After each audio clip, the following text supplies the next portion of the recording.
Hey Cook Masters! Today, we're making a delicious and easy avocado and egg toast that's perfect for a quick breakfast or snack.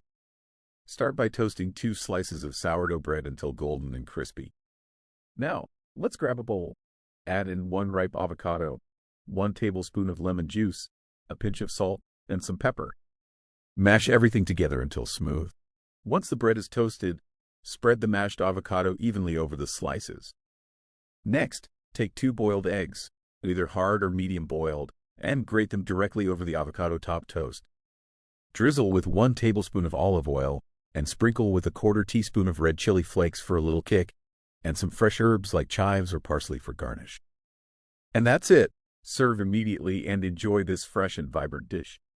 Prep time is just 10 minutes. Cooking time is 5 minutes. And you'll have this tasty dish ready in only 15 minutes, with just 220 calories per serving. If you enjoyed this recipe, don't forget to hit that subscribe button and follow us at Cookmaster Tips on Facebook, TikTok, and YouTube for more delicious recipes like this one. Thanks for watching, and happy cooking.